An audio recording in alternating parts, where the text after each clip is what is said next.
From one of Australia's former leading homicide detectives, this is I Catch Killers with Gary Jubelin. I spent 400 days locked up. I was about to go out for dinner with a friend of mine and there was a knock on the door.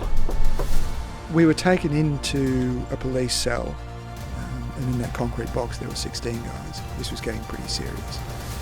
We'd always believed that the case would go away. I Catch Killers with Gary Jubelin.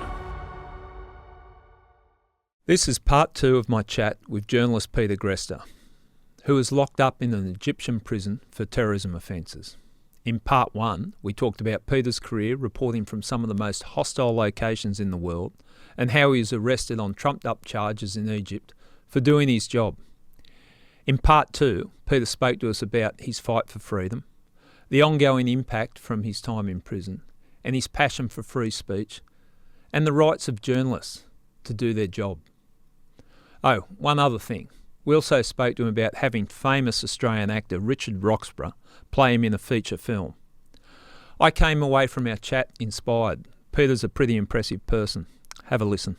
Peter Greste, welcome back to part 2 of I Catch Killers.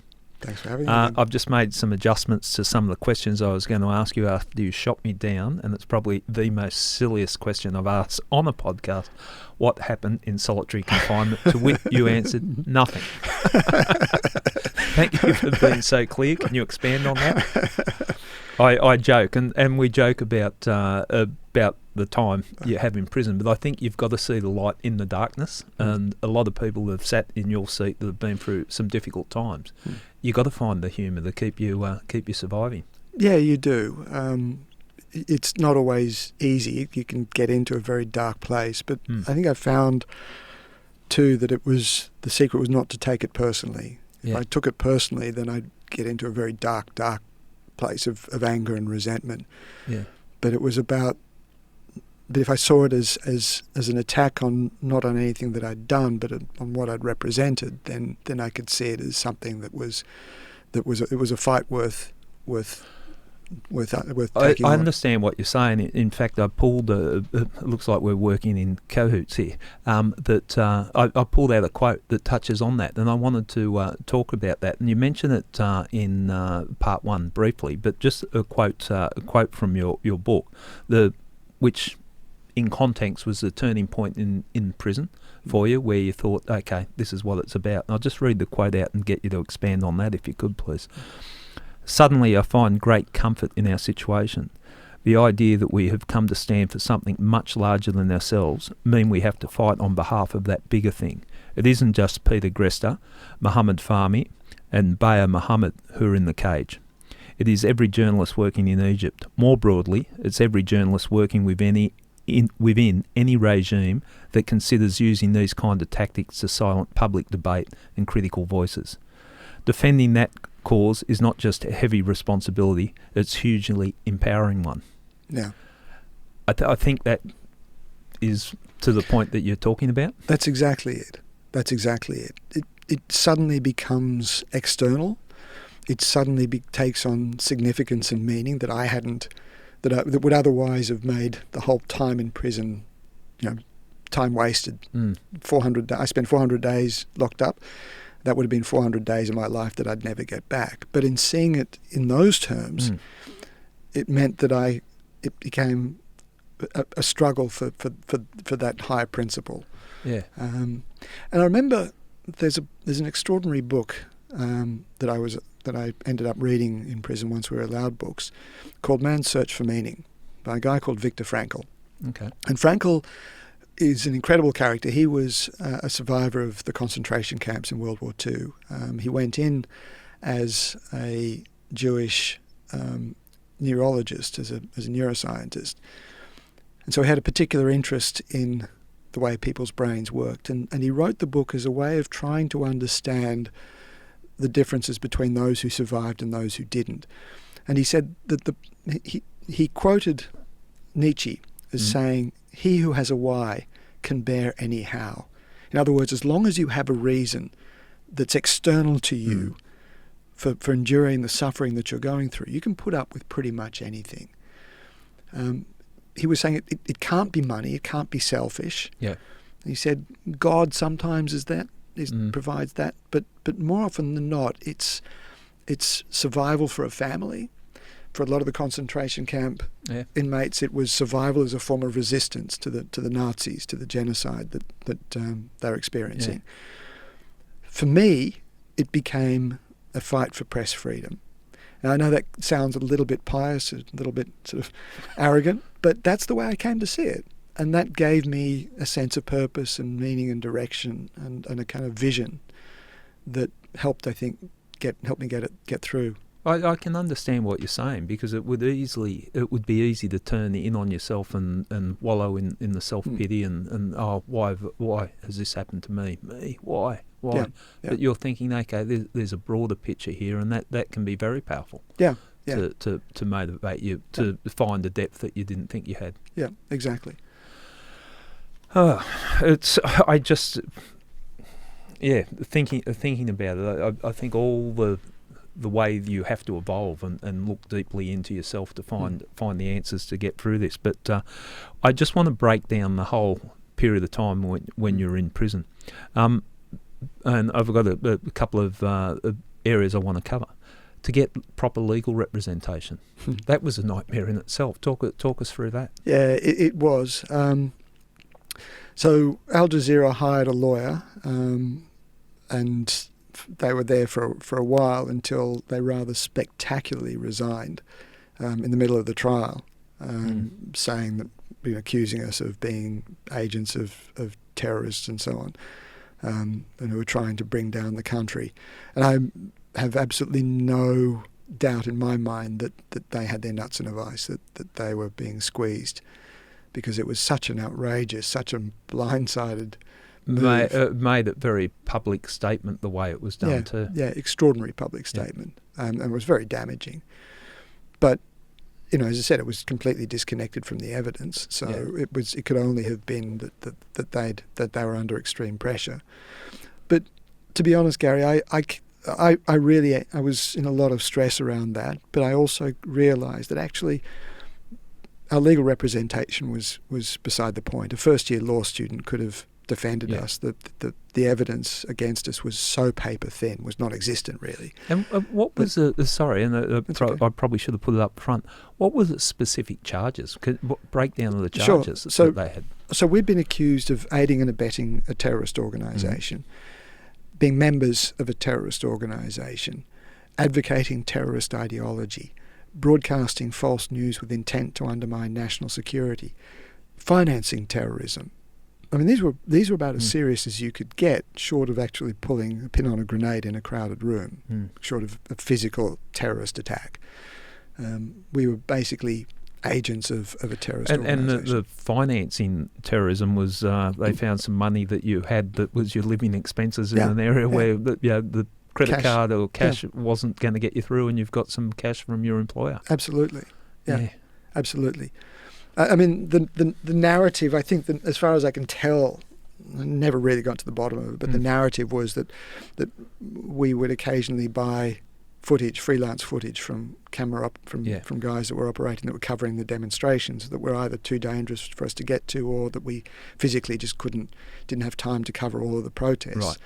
Right. And the theory was that those guys couldn't have covered particularly Muslim Brotherhood protests unless they were members of the Brotherhood, and so by paying them for the footage, we were somehow financing terrorism. Okay. Well, I mean, it's creative thinking from law enforcement. It is. It's quite a long bow, but as far as I can tell, that's how that charge came through.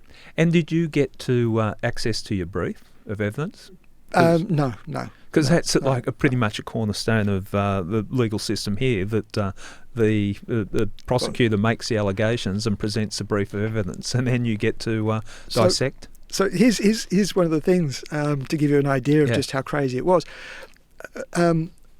To get access to some of the images that they had in the evidence, we had to pay for it because there was apparently a processing fee. And we said, look, we wanted to get all of the images that they had, and the figure they came up with was literally in the hundreds of thousands of dollars.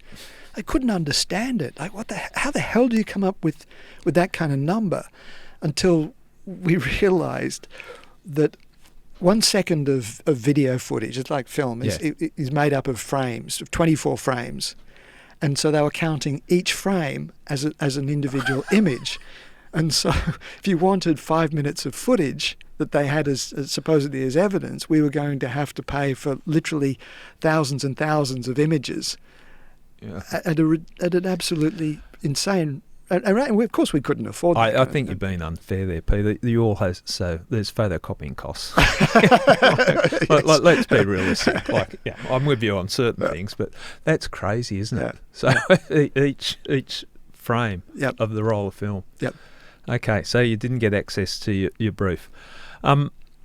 The system, I think you described it as just, it wasn't rigid, it was just could swing any way it wanted. And it's almost like someone could get up and, I think there was an example of a witness giving evidence that it really just didn't stand up to any the weakest cross-examination, but it was just dismissed anyway. I can't remember. But you said Peter was here 6 months ago when we can present evidence that you weren't in the country 6 months ago, and that's just dismissed with, we all make mistakes, but move on. That was it.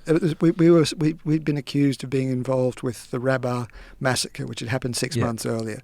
And at that time, I was in South Sudan. And they had my passport that had all of the entry and exit stamps, both in Egypt and also the entry and exit stamps into South Sudan. So it was blindingly obvious. And we were prepared, we were hoping to present evidence of the stories that I'd produced from South Sudan at the time of that massacre. So, I'm thinking from a prosecuting point of view, that would poke a hole in the brief a little bit. Might have knocked the evidence out of court. But no, they simply said no.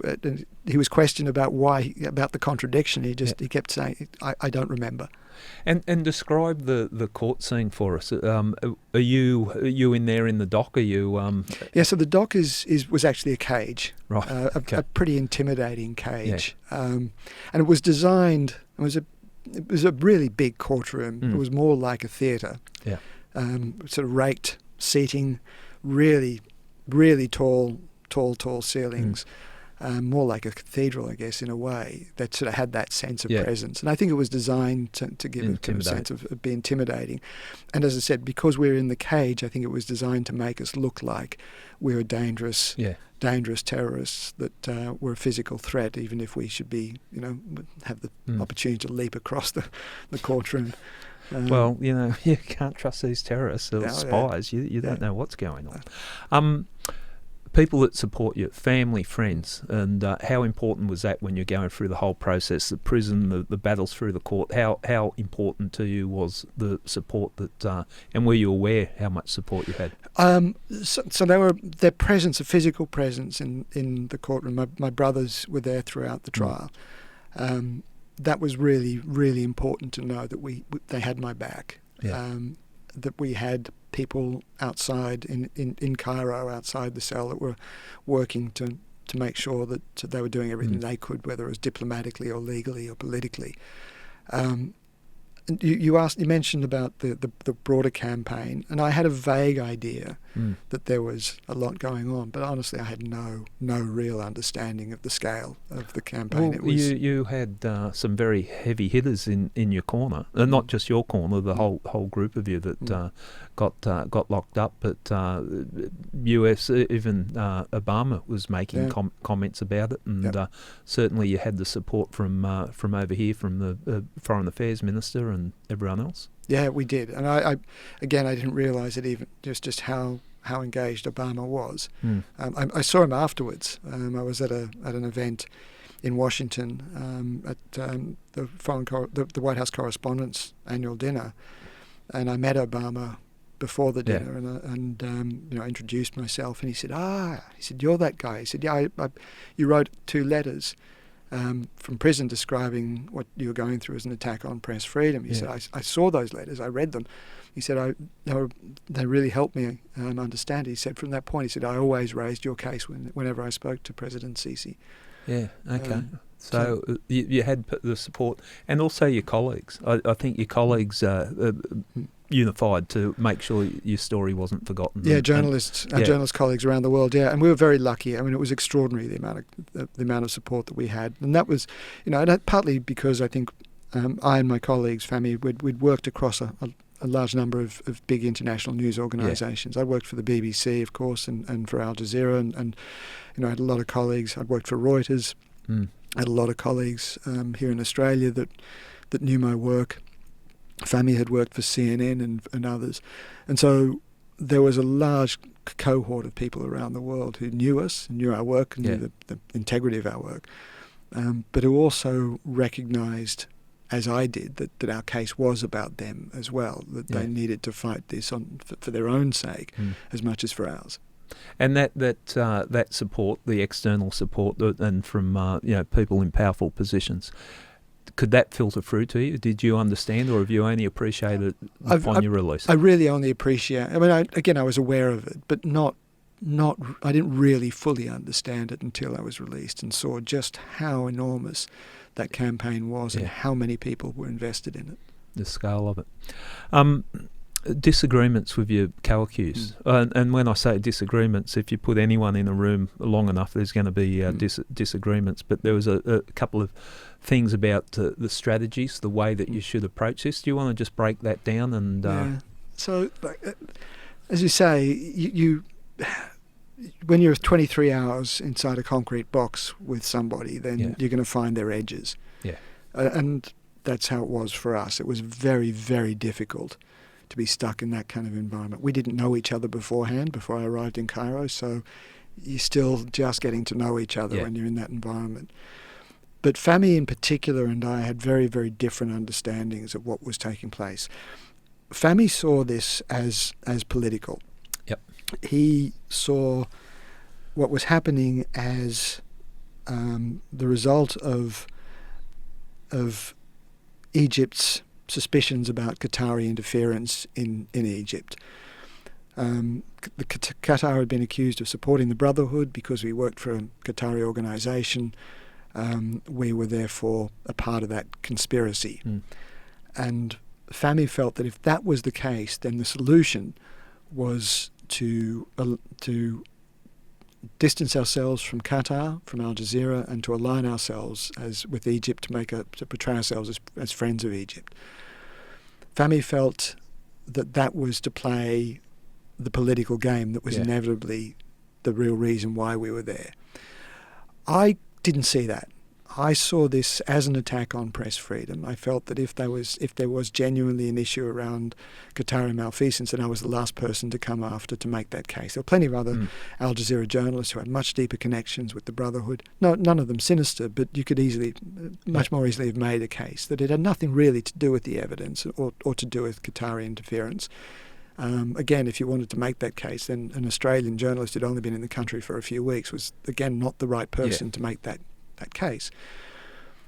And so I felt that this was about press freedom. They came after us because we were politically convenient, because they had that narrative. But I felt that we needed to fight this as an attack on press freedom. And the problem is that those two narratives were irreconcilable. Like you couldn't run those defences in parallel. You couldn't start down one track. And you couldn't start down one track and suddenly change course. Yeah. And the stakes were really, really, really high. Like if we got this debate wrong, if we got the strategy wrong, then we were going to suffer for it. Yeah. I thought Fami was being really cynical in playing that political game, and dangerous. Yeah. Fami thought I was being hopelessly naive. And taking a very Western view of a fundamentally Arabic, Middle Eastern crisis. We came almost to blows on a few occasions. It was very, very tough. After you were convicted, because the sequence of events in the custody, time you were in custody, you went to trial, you were convicted of it, and then you had an appeal coming up. Or you had to lodge for an appeal, waited a month or so to find out whether that appeal would be allowed. And there was some very heated discussions, as I understand it, about whether to go on a hunger strike. Yeah. And that not just one, but many of the people that you were with thought that would be the way to, let's force this issue. We're not staying here any longer. Yeah. Talk us through that, because that's a heavy. That was another very, very difficult period. Yeah. So I mentioned earlier Allah Abdel Fattah, who was this incredible guy I met at Limantor, one of the first prison that I was in, and he knew and understood about hunger strikes, and a couple of the points that he made was that if you're going to start a hunger strike, you have to have the moral high ground. You have to have all of the process on your side. You've got to be demanding only things that the authorities have the capacity to give you. You can't simply demand freedom, because they're not going to do that. Yeah. They're never going to do it. If they acquiesce and they give you your freedom because you went on hunger strike, then every prisoner was going to go on hunger. Yeah, that makes sense. That makes sense. So you've got to be demanding things that are achievable and that are your rights to have. The trouble was that the process, the trial and our appeal had dragged on for such a long time that a lot of the other guys that were in our case were wanting to go on a hunger strike. They felt that all of our supporters, they said that all of our supporters outside prison are fighting for us. We have to fight inside. We have to be seen to be doing something inside as well. We're demanding our freedom. And I could see why they were frustrated, why they wanted to do it, but I felt, I agreed with Allah that the timing was wrong. We were still within the process. We were still within the time frames for that process to play out. It was dragging out forever. And even if we didn't consider that they were being serious, that they were just stringing us along, it was too early to start a hunger strike, because they were never going to give us what we were demanding. It was performative, and I disagreed with it. But the trouble was that I also knew that if I joined the hunger strike, then it would get huge amounts of attention. You're the white guy. Because I was the white guy. Yeah. I was the outsider. If they went on the hunger strike without me, it would have been meaningless. It would have disappeared into the footnote in the local newspapers. It was a hard position to be in for yourself. I agree with your logic, and I 100% agree. If you're going on a hunger strike, but their simple response, well, we're waiting to see if the appeal comes up, or they're not going to just open the prison doors. Exactly. You're being petulant, you're being premature, you're being ridiculous. You've got no rights to demand this. But the strength that you had was in the unity, and then if the others went on the hunger strike and you didn't, it would make life very hard for you. And if you spent the rest of the time locked up with these people. And that's not to say I was afraid of the hunger strike. Yeah. And in fact, on the day that I was released, I decided that we have to start a hunger strike. Yeah, yeah. Because that moment had come. There was an appropriate point in which they were screwing. I was convinced they were screwing around. That's when the appeal's gone through and the conviction was upheld. That's right. Yeah. The conviction had been overturned, and a retrial had been ordered. Right. Sorry. So to walk you through it, basically we'd been convicted. Yep. We appealed the conviction. We won the appeal. Yep. The Court of Cassation agreed to hear the appeal. When they finally heard it, they overturned the conviction on a technicality and ordered a retrial. Right. We weren't released. Okay. We were still in prison, but they'd ordered a retrial. Just starting again. The courts, exactly, start the whole process again. The courts had 30 days to name a new date for the start of the retrial. And at day 31, we'd still heard nothing.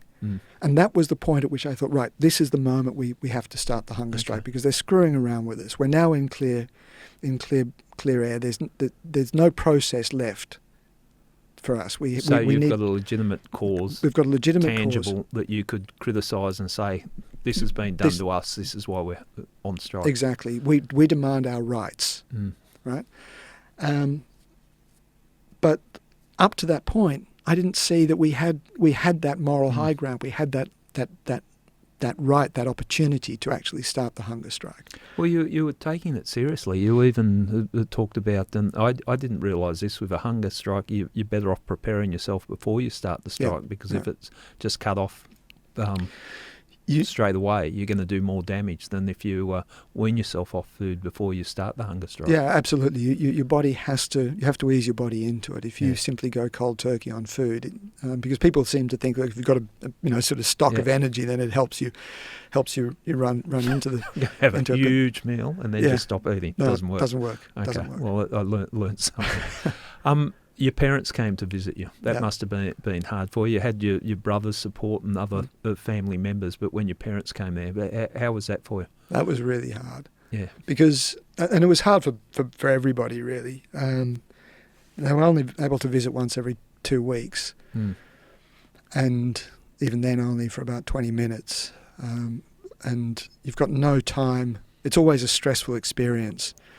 And for them, my aging granny and grandpa, Getting around Cairo to start with. Getting around Cairo to start with is tough, but also going into prison, going through all of the security checks and so on is really intimidating to get into Tora. And it's a whole day's mission. They stand around in queues for hours and hours in the blazing sun. You've got to be moved from the outer perimeter to the inner perimeters, and you're going through countless searches and questionings and papers and so on. It's a very, very intimidating process. And so by the time you get in, they're stressed. I'm stressed because I'm worried about them. They see my stress, and so what you have is this really emotionally intense moment, and that's the lasting impression that you've got. You've got nothing. Nothing to correct it, nothing to say, look, they're actually okay for the rest of the 2 weeks until you get to see them again.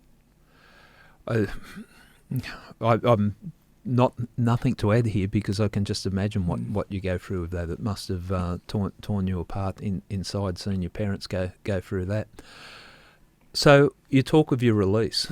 That's complicated in itself, but you explained that the appeal period that's gone past the 30 days, you were, okay, I've got no legitimate argument not to join this hunger strike now, so that was your mindset. Yep. And what changed and how did it change? Talk us through that. I got no idea. So I decided, I woke up that morning, realised it was day 31. Well, I've been contemplating it before. I felt if we get to this point, then we're going to have to start a hunger strike. And my brother was due for a visit that day. Yeah. And so that opened up the cell door, and I was basically running in the corridor for exercise. And as I was running, I was just thinking through the conversation I was going to have with my brother to let him know. When all of a sudden, one of the guards waves me down and says, "The boss needs to see you, the warden needs to see you." And I remember thinking, okay, or saying to him, I'm going to have to change because it's part of prison protocol that you don't go and see the warden in your stinky running clothes. You get changed into basic prison whites, but you've got to basic show respect. Yeah. And he said, no, go now. The boss, he's outside in the courtyard. So I went out, and he said to me, I've got news for you. I said, what? He said, pack your things. You're going. I said, what do you mean? He said, I'm moving prisons? So I've been in every damn prison in your system already. And he said, no. You're going home. The embassy's going to be here in half an hour. Get going. Pack your gear. Yellow. Get going. It was completely discombobulating. I can imagine. And emotionally really, really difficult because, Gary, I think of it a little bit like Christmas, right? If you're a kid, you're heading up to Christmas, you think about it, you get excited by it, you kind of think about it, you fantasize, you imagine what it's going to be like, you wake up you can barely sleep the night before, you wake up at 6 in the morning and leap up and dive into the presents and you have a great time. But imagine if all of a sudden you wake up and there are these things at the end of your bed and you look around and what the hell's going on? Are these really for me? Am I going to get into trouble if I touch these things? Is this some kind of sick joke? What's going on here? Yeah. And it was a bit like that. It took me a while. It took me a long time, like days, before I realised that actually this is real. This is true. This ordeal is over. I can imagine. When you were told or when you were informed of that, they asked you not to tell your fellow inmates that you were going, just that I'm going to another prison. You made the decision to tell them. I had to tell them. I mean, you can't not. As I was reading your book, I'm thinking you're a lowlife if you don't tell them. No. But I think their reaction speaks a lot to the type of people that you're in there with. Well, I was really, really emotionally torn up because Yeah. I felt so guilty. Yeah. So guilty about leaving them behind because I was, again, and you mentioned this earlier, but I was released because I was the white guy. Yeah. Because my name was Peter and not Muhammad. Yeah.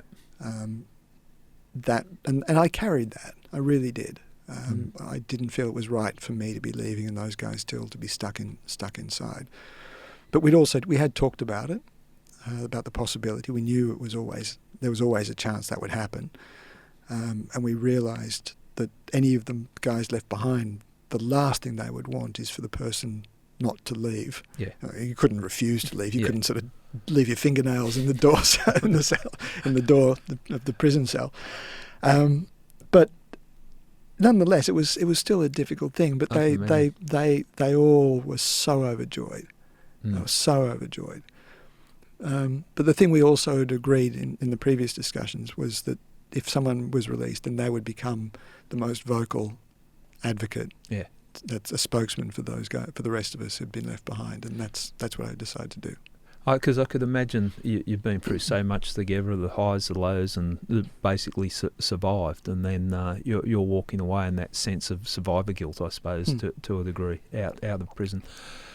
You you taken virtually from there straight to the airport? Yeah, straight to the airport. What year, what date was it that you came back to Australia? So I was released on February 1st of 2015. Okay. Sorry, 2015, yeah. 1st February 2015. And you're back in Australia? I think it was about 3 days later, so it was about the 4th, I think. Okay. And explain to me, you're deported, but you were meant to continue your sentence over here in Australia, but there was no brief of evidence to start with. Yeah, exactly. I mean, that would have been confusing. Well, it was part of the fiction of the way that my release had been negotiated. The President Sisi had passed a decree giving himself the power to deport any foreign national who was in their prison system to complete the judicial process in their country of origin. Okay, so that's the basis of which... That's the basis on which he kicked me out. Now, of course, that in terms of international law, that's meaningless. Yeah. Extradition treaties, you can only move a prisoner from one country to another with an extradition treaty, and those are really complicated legal agreements, international agreements. They take years and years to negotiate. But in this case, my lawyers apparently drafted a document that basically said that I was being released to complete the judicial process. As far as the Egyptians were concerned, it was to complete the trial and then sentence, presumably, in Australia. As far as the Australians were concerned, and you'd understand this, there was no brief of evidence, there was no file. That, as far as the federal police were concerned, there was no evidence that I was guilty. No way we'd be able to enter you in the court system here. Nothing. Not even no reason to pull me in for an interview. Yeah. And so there was no judicial process to complete. Okay, so you're a free man, but also still a convicted man. Yeah, because after the retrial was announced a couple of days after I was released. The co-accused. Yeah, with the co-accused in Egypt. And when the trial began, I was named still as a defendant in absentia. At the end of that retrial, we were all reconvicted, given fresh sentences. Yeah. I maintained the campaign to release my colleagues, and they were eventually pardoned and released about 3 weeks after they got that conviction. But the pardon didn't extend to me, so I'm still technically a convicted terrorist. How does that impact on your travel? It's made it tough. You'd have to tiptoe. I do, sure there's no so extradition treaties with Egypt. Any country that has an extradition treaty, and there's one treaty that covers the whole of the African Union from Cairo to Cape Town, right, which made it almost impossible. Well, not almost, made it impossible to do my old job as a correspondent. Common sense would say it wouldn't be invoked, but you would not dare play with it, would it? No, and even if it wouldn't be invoked, I knew that I'd be in a position of thinking, well, do I do the story about the missing millions from the president's office, or do I do a story about the elephant translocation? And I'd like to think I'd have the balls to do the story about the corruption. Yeah. But that extradition to Egypt would always be hanging over my head, and I'm not sure that I'd do it. So Yeah. it was always going to compromise my work. But the other thing is, you've been to the States. Yeah. When you go to the US, Well, you have to fill I'm not allowed to go to the States now. because I got criminally charged, a local court matter, with recording a conversation on my phone, so I became a podcaster. But yeah, my application was refused. Well, and then you'd understand, because I had problems getting in when I have to say that I've got a terrorism conviction. Well, mine didn't quite get up to the point of a terrorism conviction. Let me just clarify. I recorded a conversation on my telephone, which I make no apologies for.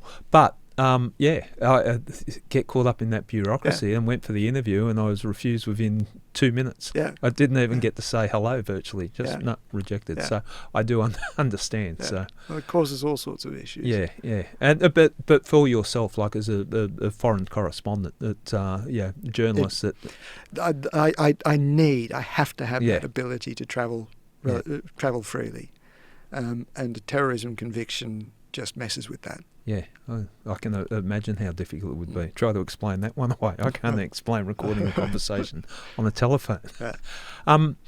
When your co-accused were released, how were you informed, and how did this is funny? Yeah, you've done your research. You know the story. Yeah. So I'd been invited on, and this is going to sound like a really weird kind of way into the story, but I promise you it's true.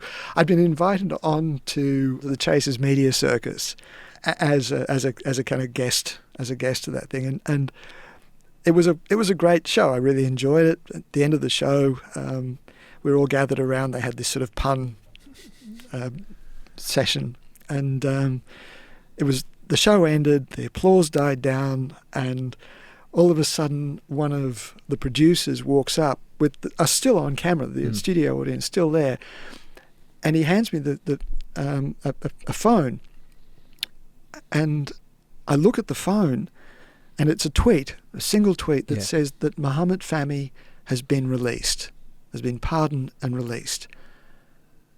And I'm standing there in front of this on the Chaser, wondering, is this some kind of joke? Yeah. I've got the audience there. I've got all of the other people that were on the show standing around me, looking at this thing. Thanks for watching. Join us next week on the Media Circus.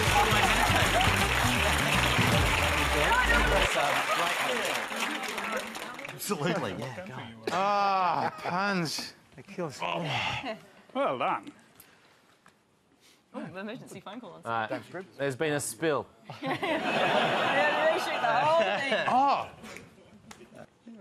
Can we all read it? What's happening? Oh my God. James has got top score in Angry Birds. We've just had some late breaking news here. After the win, God. that Mohammed Fahmy has been pardoned in Egypt.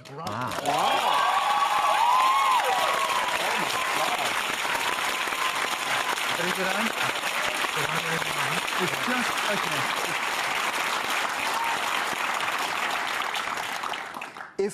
If he's got a pardon, it means, and God, I hope it means that Bahar is out too, because it's hard to imagine. I'm sorry, I'm feeling really emotional. No, exactly, no. I mean, we've been fighting for the past 8 months for this, and I mean, Christ, I'm sorry. Let's hope it is for both of them. Oh, dude. Yeah. That's one down.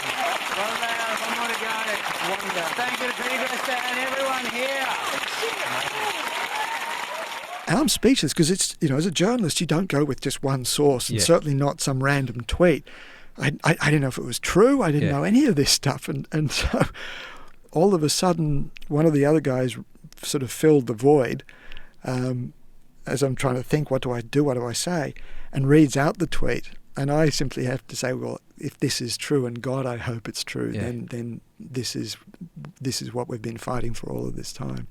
And the whole audience just erupts in cheers. That I'm sure that put the final, well, not the final piece, because you're going to carry it for forever, but that must have made you feel like you've really got your freedom when your co-accused were out. I would imagine it would have been hard. Everything joy that you're taking in life, thinking if they're still in there. Yeah, and that was the moment that I realised, and it eventually it became clear that it wasn't just family; it was both of them had been released. Yeah. It was an extraordinary moment. Were you surprised by the interest when you got back to Australia? Because I think you was it Cyprus you went to for a couple of days to decompress. Yeah, I went to Cyprus. That was part of the advice from some people who knew and understood how these things go, and advised just to collect my thoughts, just to speak to Al Jazeera, just to kind of have a moment on my own. And so I figured it was about couple of days, 3 days by the time between the moment I'd been released and the moment I got back to Australia. And I figured, well, it's old news. They've reported that I'm out. I was due to fly back. I was arriving back in Brisbane on a Wednesday morning, I think at 2 a.m. I thought, nobody's going to show up at the airport. No, there may be a couple of insomniac photographers who might show up just to try and get a photograph, but that'd be it. Maybe some of the morning TV news programs might send a crew, but nobody else. And it was just mind-blowing. It was insane. There were hundreds of well-wishers, of camera crews, of photographers, of journalists. It was just nuts. This huge welcoming party. And what did you do when you came out of the gates? Oh, I remember punching the air, and I saw some friends in the crowd who I hadn't seen for years and years and years. Who I went and embraced, and I said then that, and because at that point my colleagues were still in prison, and the one thing I said was that if it's right for me to be free, then it's also right for my colleagues to be out. Yeah, amazing story. Yeah. Lessons learnt from it, from yourself. But before we go into that, media being locked up, and I saw you had figures at the end of the film, the correspondent figures about foreign correspondents, journalists locked up, and I think it was in excess of 447 countries or something like that. Well, 447. It was at record numbers. In prisons in countries all over the world. The numbers of journalists who've been murdered for their work is at record highs. The numbers of journalists behind bars are also at record highs. And this is since the CPJ, the Committee to Protect Journalists, have been tracking the numbers. And they started in 1992, I think it was. And so, it's the highest that it's ever been. And curiously, the CPJ calculates or assesses the charges that the journalists are facing, and they reckon that around 3/4 of them, 2/3 to 3/4, are there on what they loosely describe as anti-state charges. So that's things like sedition, treason, terrorism, threats to national security, which circles back to what I was saying to you earlier in the first part of the podcast, where we were talking about the ways in which governments have used national security to come after uncomfortable journalism. And that's a big umbrella to put over, isn't it? Security, that can cover so many different things. So many things.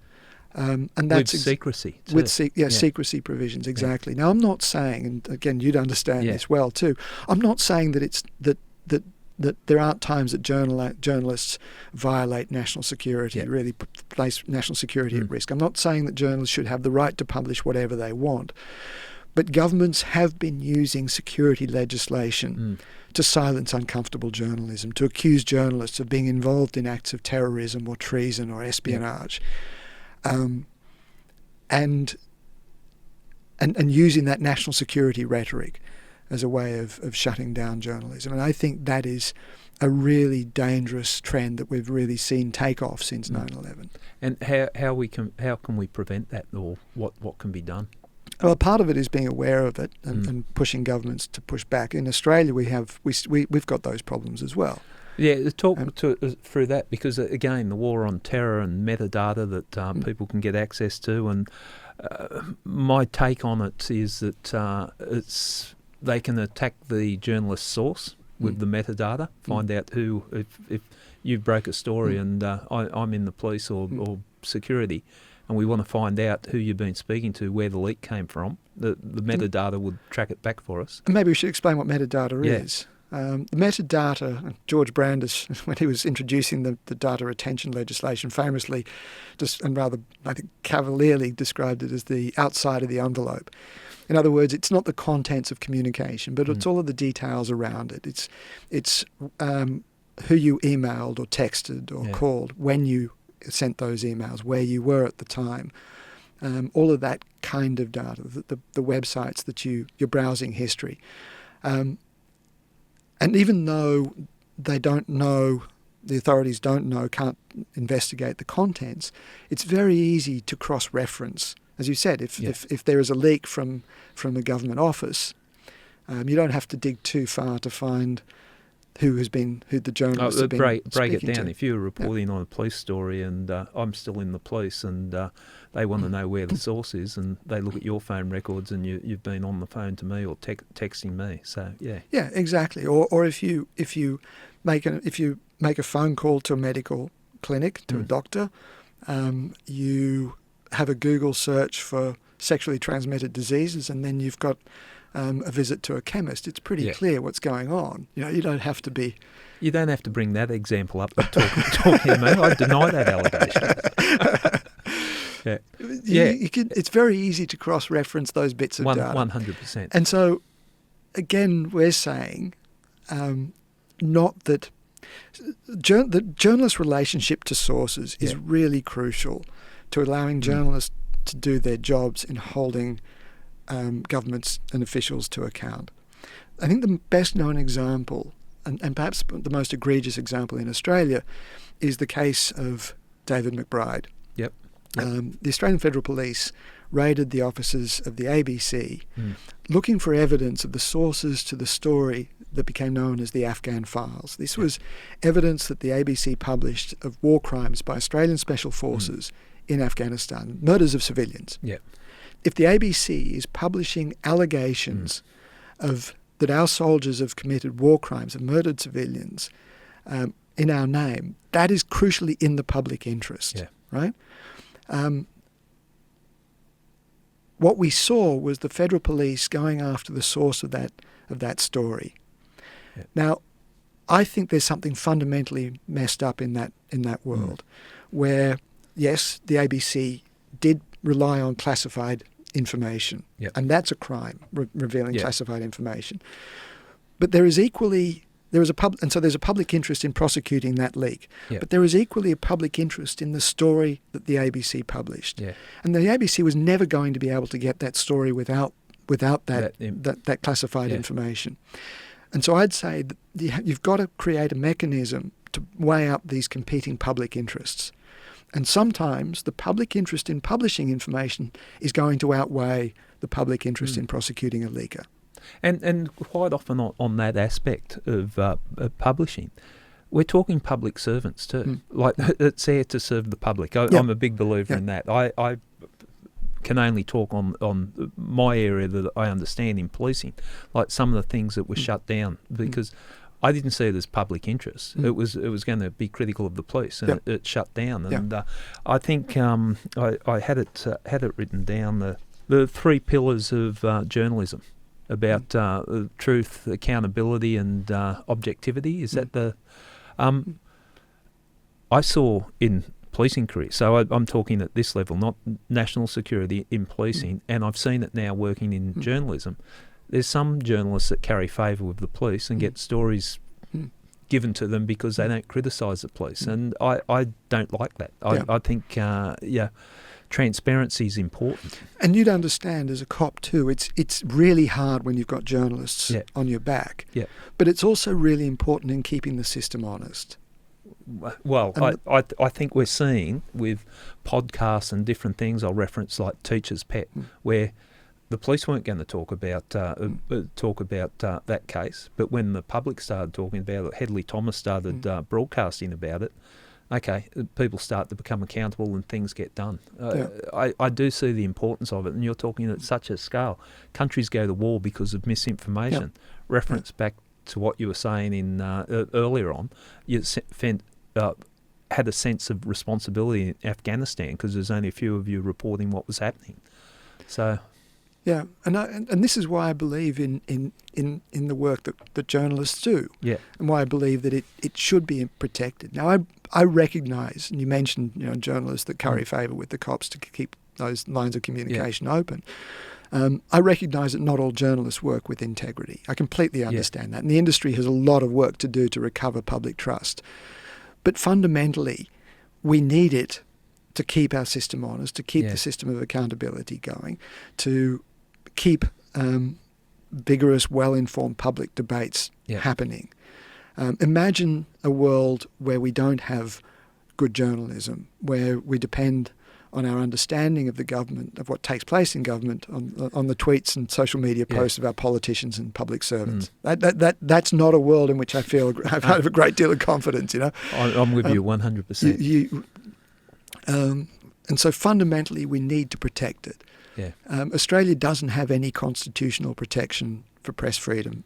I picked that up in preparing for this. That Australia is almost unique in that situation, that we don't have that. What are you suggesting that would be something that could go in place? I'm suggesting a Media Freedom Act. We're not going to get constitutional reform. We're not going to get press freedom written into the Constitution. It's very so difficult in Australia. But an Act of Parliament can do that job.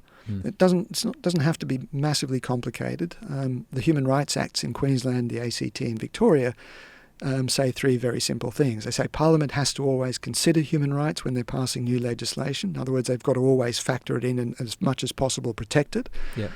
The courts have to interpret existing legislation in ways that are consistent with human rights, even if there's no explicit thing that says that the cops can't beat up a 10-year-old, you still can't beat up a 10-year-old. You have to break it all down.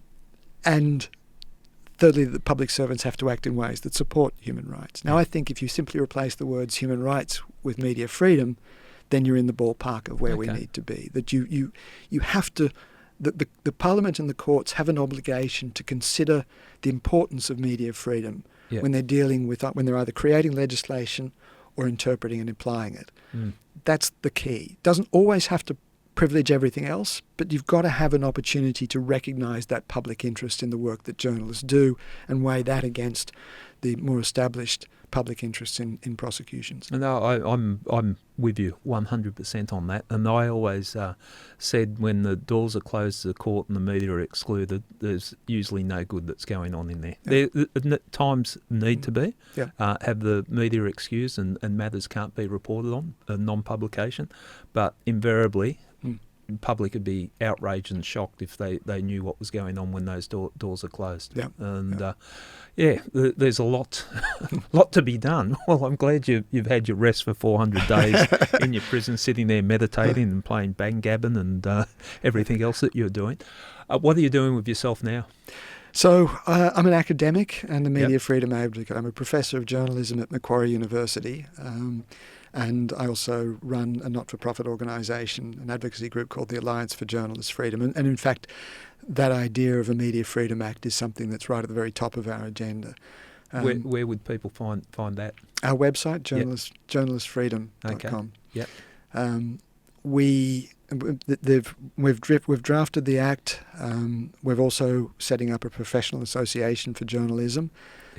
We think that if we're going to give journalists rights in law, then they also need to take on responsibilities through a more rigorous system for self-regulation.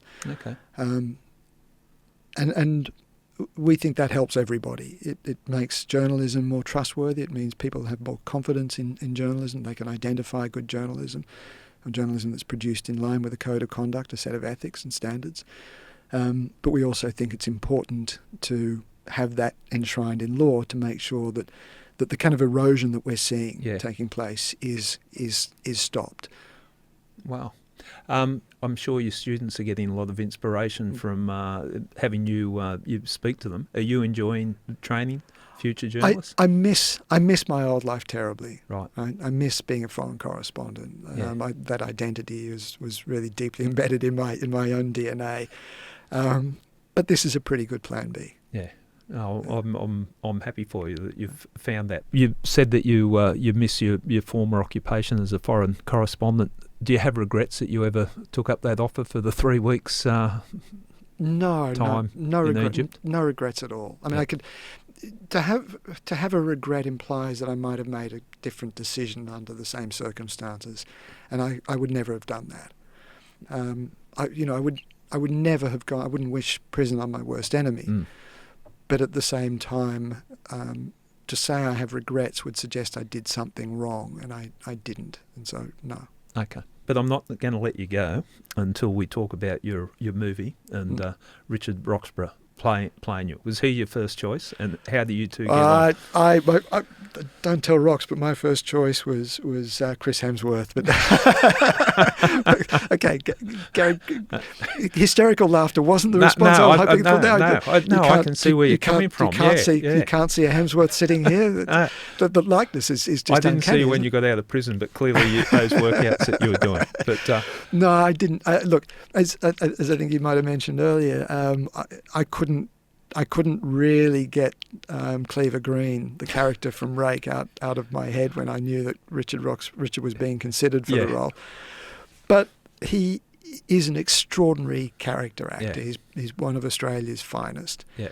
And the more I got to know him and see his performance, the more I realised that actually I think he had it nailed. Yeah. As he said, he wasn't trying to do his version of Peter Greste. He wasn't trying to impersonate me. Yeah. And when he said that, I remember thinking that, feeling a huge weight off my shoulders because it meant I didn't have to see, some weird quirk of myself was being portrayed accurately on screen. But it was more of a feel-alike rather than a look-alike. Yeah, yeah. And I think he got that feeling really nailed. Yeah.